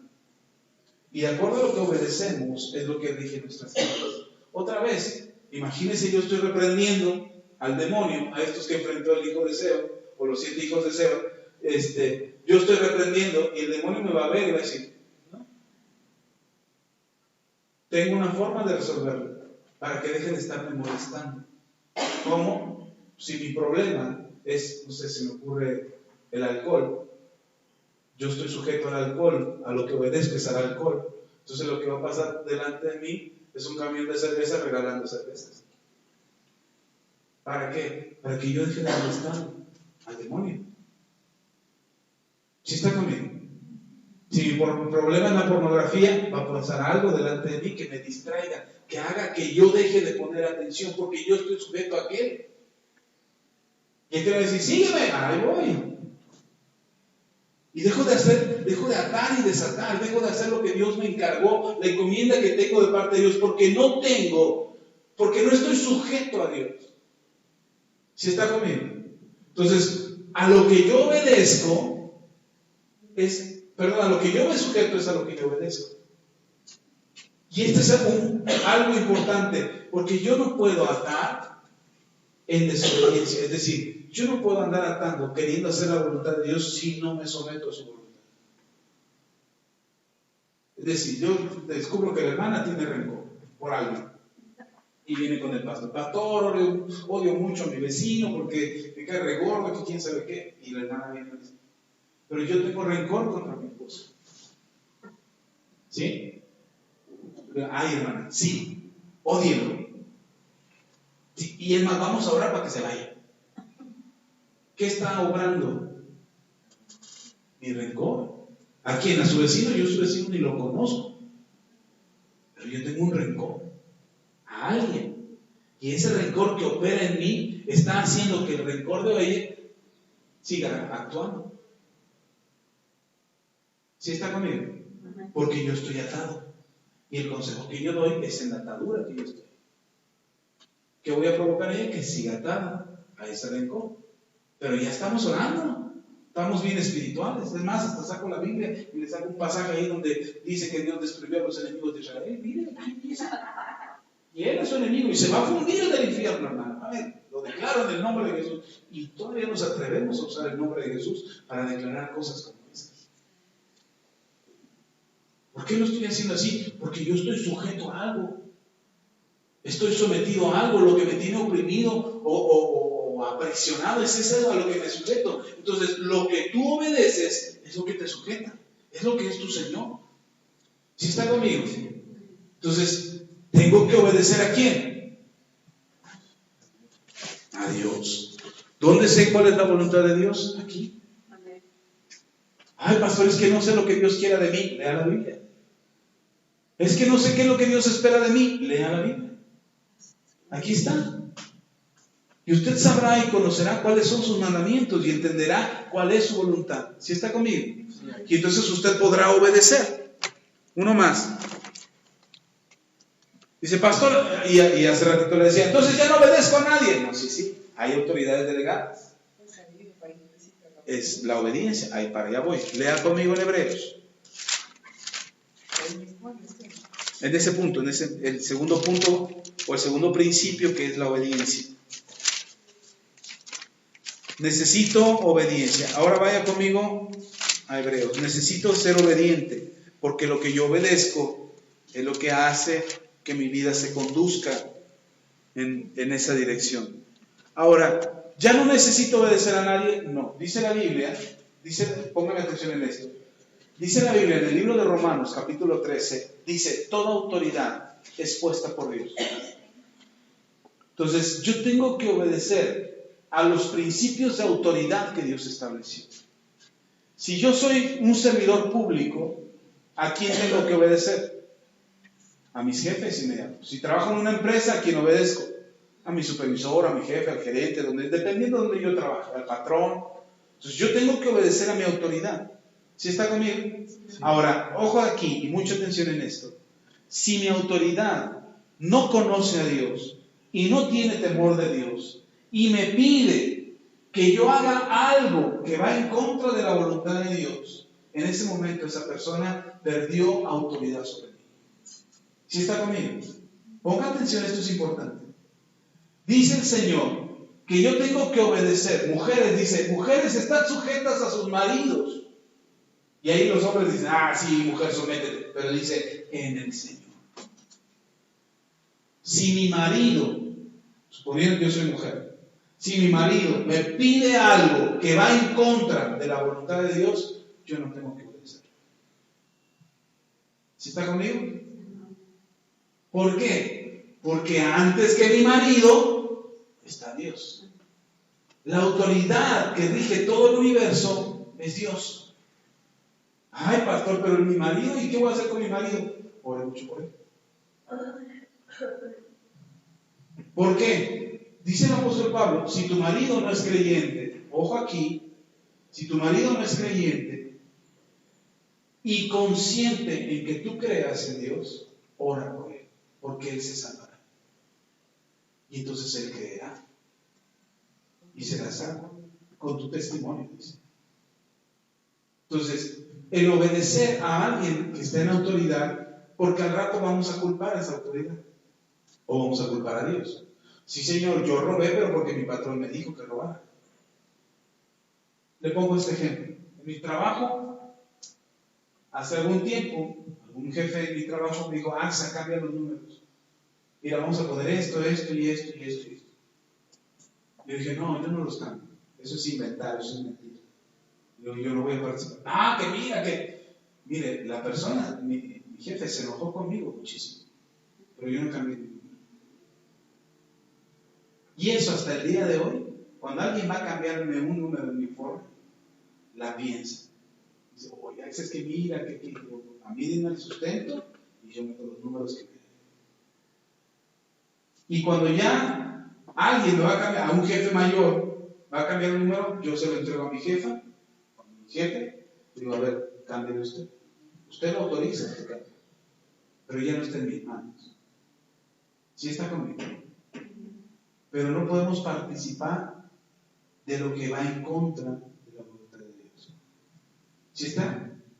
Entonces, cuando algo se pide que va en contra de la voluntad de Dios, yo puedo librarme de esa orden. Porque me estoy sujetando a la orden que libera mi alma, a Jesús, a Dios. Esa orden es mayor que la orden de cualquier ser humano en la tierra. Sin embargo, la Biblia dice que estemos sujetos a la autoridad. Si yo hago lo correcto y yo hago lo bueno, la autoridad no va a estar contra mí. De repente mis hijos le dicen, dicen a mi esposa, oye, mamá, tus jefes te quieren un montón. Y la verdad es que hay una gracia especial sobre mi esposa. Todos sus jefes en el trabajo, ella y yo trabajamos los dos, y todos sus jefes en el trabajo están a favor de ella. Es decir, no se vuelve un enemigo de sus jefes. Sus jefes se vuelven un aliado. ¿Cómo lo logra eso? Dios y su trabajo. ¿Sí está conmigo? No es de que ella se duerme en el sillón y dice, ay Dios, hazme que le caiga bien a mi jefe. No, responde con su trabajo. Ok. El principio de autoridad genera en nosotros obediencia. Y si estoy hablando del mundo, todo lo que los ejemplos que he dado es acerca del mundo, lo que tú puedes hacer en tu trabajo, en tu matrimonio y afuera. Pero hay un principio que nos rige a nosotros, que es dentro de la casa del Señor. Todo lo que usted aprende de Dios, ¿dónde lo aprende? Aquí. Si usted quiere conocer a Dios, ¿dónde lo aprende? Aquí. A través de una enseñanza, a través de una prédica, a través de un mensaje, a través de la Biblia. Dice, pastor, yo aprendo en mi casa. Sí, qué bueno. Pero hay cosas que no vas a aprender solo, que necesitas aprender en conjunto con la iglesia. Entonces, la iglesia también tiene una autoridad. Hebreos capítulo 13, versículos 16, dice, obedeced a vuestros pastores y sujetaos a ellos, porque ellos velan por vuestras almas, como quienes han de dar cuenta, para que lo hagan con alegría y no quejándose, porque esto no es provechoso. Orad por nosotros, pues confiamos en que tenemos buena conciencia, deseando conduciros bien en todo. Y más os ruego que lo hagáis así, para que yo os sea restituido más pronto. Dice el apóstol Pablo, aquí dice que es Pablo, dice que es Lucas, Dice el autor de Hebreos, el escritor de Hebreos, dice, sométanse a sus pastores. ¿Por qué? ¿Por qué hay que someterse a los... no sé, lo dijo Dios. Porque ellos velan por vuestras almas. ¿Quiénes están velando por sus almas? Sus pastores. Entonces, ¿a poco sí? Sí. La oración, el ayuno, la búsqueda de Dios, el preparar un mensaje, el darles una palabra a ustedes que los haga fuertes, que los ayude a entender, que los ayude a aprender, que los ayude a ser mejores cristianos, eso es velar por su alma. Y nosotros estamos velando por su alma. La pastora y yo, como pastores de la iglesia, estamos velando por su alma, por su bienestar. Queremos que estén bien, queremos que crezcan, que su situación cambie, que sus problemas se resuelvan. ¿Por qué lo hacemos? ¿Porque no tenemos nada que hacer? No, sí tenemos muchas cosas que hacer. ¿Porque nos sobra el tiempo y andamos aburridos ahí? No.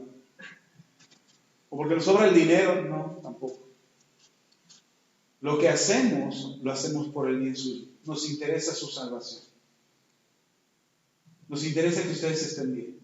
Ahora, dice el escritor de Hebreos, obedezcan a sus pastores, para que la labor que ellos hacen, o sea, la labor de velar por sus almas, porque dice, van a entregar cuentas de ellas. Cuando yo llegue al cielo, hermano, yo voy a entregar cuentas de 3 cosas. Voy a entregar cuentas de mí. Primero, Dios me va a pedir cuentas de mí. Es decir, ¿qué hiciste con tu vida?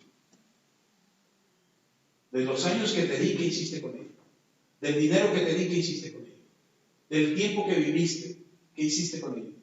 ¿En qué invertiste tu vida? ¿Cómo era tu relación conmigo? ¿Cómo te alejaste del pecado? ¿Cómo te apartaste en santidad? Primero me va a pedir cuentas de mí. Después me va a pedir cuentas de mi familia, empezando por mi matrimonio. ¿Sí? ¿Cómo fue tu matrimonio? ¿Qué hiciste con tu esposa? ¿La trataste mal? ¿Cuántas veces le hiciste esto? ¿Cuántas veces la maltrataste? ¿Cuántas veces la maltrataste? Todo me va a pedir cuentas del Señor. Yo voy a tener que entregar cuentas de todo lo que hice con mi esposa y después de mis hijos. Primero será mi familia. Primero yo, después mi familia. Y después me va a pedir cuentas de la iglesia. Como un pastor. A decir, ¿qué hiciste con la iglesia? A decir, yo llegaba a todos los domingos. Sí, pero ¿qué hiciste con el hermano fulano? Que tenía una necesidad. ¿Oraste por él? ¿Le ayudaste? ¿Le diste lo que tenía? ¿Lo que puse en tus manos era para él? ¿Qué hiciste con lo que te di? Dios me va a pedir cuentas a mí. De todos y cada uno de ustedes. De todos los que han venido a la iglesia y han dejado de venir. De los que vienen o de los que no vienen. Dios me pide cuentas. ¿Qué hiciste con ellos?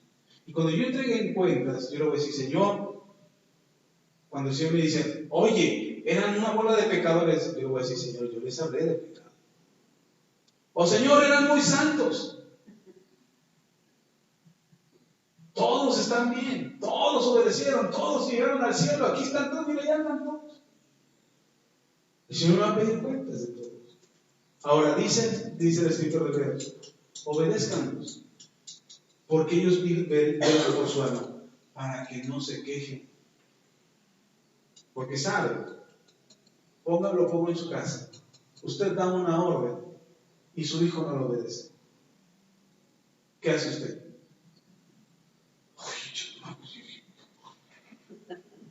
¿No hace eso? Ay, no diga, tampoco soy el único que lo hace.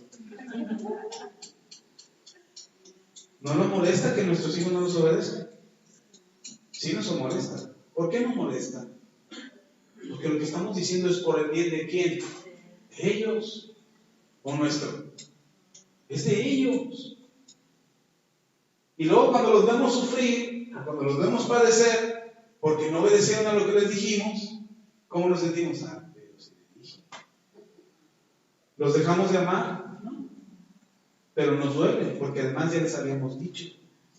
Ahora lleve eso a la iglesia. Papá y mamá están en casa, somos los pastores. Y nosotros dijimos, hermano, no haga esto. Y usted va y lo hace.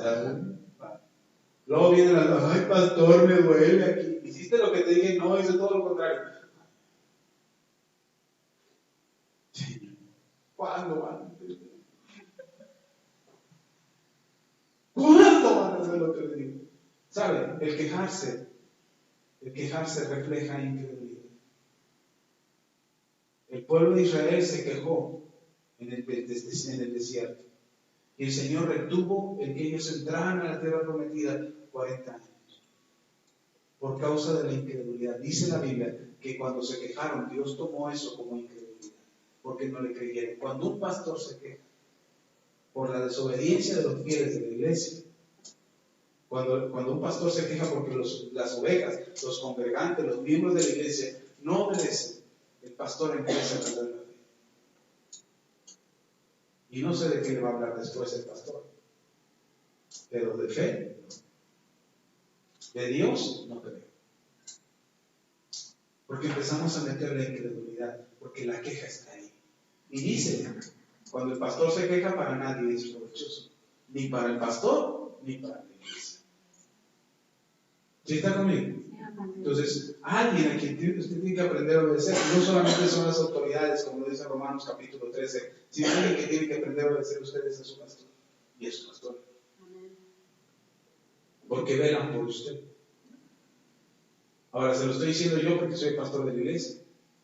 Yo decía, ay, lo está diciendo porque quiere que lo obedezcamos. No, yo no traigo al vecino a que les enseñe a mis hijos a obedecerme. A ver, vecino, venga y hable con mis hijos y dígales que me obedezcan.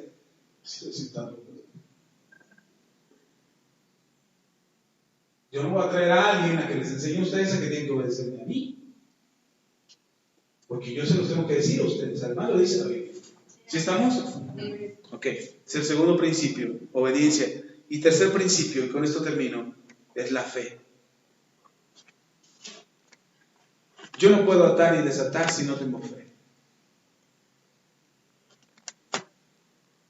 En una ocasión los discípulos en Lucas capítulo 17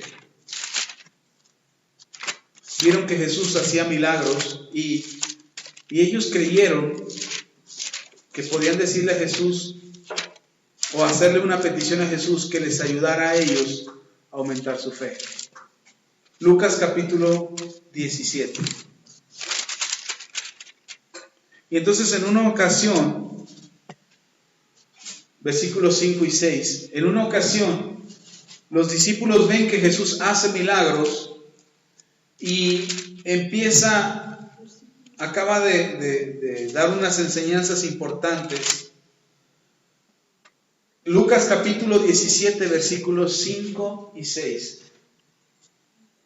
Y entonces los apóstoles sienten así como que, híjole, nos falta fe. Nos hace falta fe para ser como Jesús. Y le dicen a Jesús, aumentanos la fe. Lea conmigo. Dice, dijeron los apóstoles al Señor, aumentanos la fe. Versículo 6, entonces el Señor dijo, si tuvieras fe de un grano de mostaza, podrías decir a este sicómoro, desarráigate y plántate en el mar, y os obedecería. ¿Qué querían los apóstoles? Más fe. Querían más fe. Querían tener fe a manos llenas. Que no les faltara nunca la fe. Porque la fe es lo que hace que la mano de Dios se mueva a tu favor. Es la fe, no son tus lágrimas. No es tu llanto, no es tu dolor, no es tu tristeza. No creas que porque te está doliendo mucho le va a decir, ay, le está doliendo mucho, vamos a ayudarle. No. O tu necesidad es lo que va a hacer que la mano de Dios se mueva a tu favor, no. ¿Cuánta gente hay necesitada en el mundo y cuántos reciben un milagro? Solo los que creen. Los que creen que el milagro es posible, los que creen que Dios puede obrar a su favor, los que creen que Dios puede hacer algo por ellos, son los que reciben el milagro. No los que tienen necesidad, no los que lloran, no los que están sufriendo, no los que padecen, sino los que creen. Y entonces los apóstoles lo entienden y los apóstoles le dicen al Señor Jesús, aumentanos, queremos tener mucha fe, Señor, mucha fe. ¿Alguien ha orado porque Dios le aumente la fe? ¿Sí? La respuesta del Señor Jesús es, dice, no. Si dice, no, ¿para qué quieres tanta? No necesitas tanta. Dice, si tuvieras fe del tamaño de un grano, ¿conocen las semillas de mostaza? Son chiquititas, muy chiquititas, redonditas, medias entre amarillo y anaranjado. Y el Señor dice, no necesitas tanta, porque si la fe que tuvieras fuera del tamaño de un grano de mostaza, con esa fe sería suficiente para decirle a este árbol, desarráigate y échate en el mar. Y el árbol, mira, agarra sus raíces, la saca de la tierra y camina hacia el mar. Así. No necesitas tanta fe de Dios. Ahora, el problema está en que nosotros estamos esperando que nos llegue más fe para hacer más cosas grandes, o cosas más extraordinarias, o cosas más fabulosas, o milagros más sorprendentes. Digo, yo necesito más fe para que cosas más grandotas sucedan. Y yo dice, no te voy a dar más fe. La fe que tienes no la usas. No la usas. Ay, Señor, necesito más fe para un milagro más grande. No. El Señor dice, usa la fe que tienes. Ese es suficiente para ver el milagro. Ese es suficiente para que pase lo que tiene que pasar, para que tú puedas atar y desatar. ¿Qué necesitamos? Fe. ¿De qué tamaño? Del tamaño que tienes. Porque va a decir, no, yo la tengo más chiquita del grano de mostaza. Según sé, no me crean. Según sé, la semilla de mostaza es la semilla más pequeña de las hortalizas. No hay una semilla más pequeña que la de la mostaza. No lo sé, no me crean. Usted me dijo una vez, no, sí, la semilla de la fresa es más chiquita de la mostaza. Bueno, pues ten fe del tamaño de la semilla de la fresa. Lo que el Señor Jesús estaba usando la semilla que ellos conocían, que ellos podían identificar. Si hubiera una semilla más chiquita, el Señor Jesús lo hubiera usado, pero que ellos pudieran conocer, porque en el mundo hay semillas seguramente más pequeñas. Pero el punto no era de qué planta era, o si era la más pequeña o no. El punto era de que la semilla de mostaza es tan pequeña que aun si fuera tu fe de ese tamaño, podrías mover un árbol. A eso es el punto. Entonces, hermano, necesitamos fe para atar y desatar. Necesitamos fe para creer que cuando sale de tu boca la declaración de lo que tú esperas que pase, creas que va a pasar. Porque si tú dices algo, dices, pues lo digo, pues a ver si pasa. Por si es chicle y pega. Como cuando sales y ves la nubesota y dices, ay, ojalá que no llueva, ojalá que... ¿Qué va a pasar? ¿Qué va a pasar? Va a llover. ¿Por qué? Ay, yo quería que no lloviera. No oraste para que no lloviera. ¿O sí oraste? No, solamente querías que no lloviera. ¿Pasó? No. Por eso la fe no es algo simbólico, la fe es acción. Tú crees lo que estás declarando, tú crees lo que estás orando, tú crees lo que estás pidiendo, tú crees lo que estás confesando con tu boca. Por eso cuando atas y desatas, tienes que tener fe que lo que estás diciendo va a pasar. Y eso no va a suceder por arte de magia o por declaraciones positivas. No es de que lo repitas constantemente para que pase.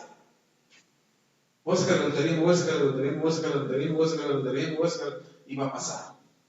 No es así. Tampoco orar para que te saque la lotería es algo que Dios quiere en tu vida. ¿Quién sabe si quiere a Dios que así sea?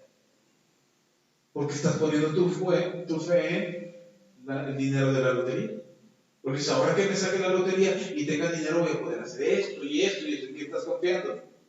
En el dinero, no en Dios. Y si quieres dinero, ten dinero. Pero yo me voy a... ¿Y usted qué prefiere? Yo prefiero a Dios. Porque si Dios está con nosotros, nada nos falta. Y a lo mejor no tengo los millones que la lotería pudiera darme. A lo mejor no los tengo, pero nada me falta. Y eso funciona a través de la fe. ¿Sí está conmigo? Tengo que creerle a Dios. Y la fe es un ingrediente fundamental para atar y desatar. Amén. Ahora, ¿usted puede atar y desatar? ¿Sí? ¿Cómo va a atar y desatar? Primero, ya es libre. Se arrepintió de sus pecados. Segundo, usted trae puesta la armadura de Dios. Ay, pastor, lo olvidé en la casa, se me olvidó ponerla. Si usted no escuchó ese mensaje de esos oyentes, tiene que oírlo. La armadura. Y tercero, tenemos los principios que nos ayudan a atar y desatar. Autoridad, obediencia. ¿Amén? Póngase de pie, vamos a orar. Vamos a atar y desatar. Vamos a creerle a Dios en lo que Él ha dicho. Vamos a creer a Dios que Él ha decretado sobre nosotros autoridad, ha desatado la autoridad de nosotros y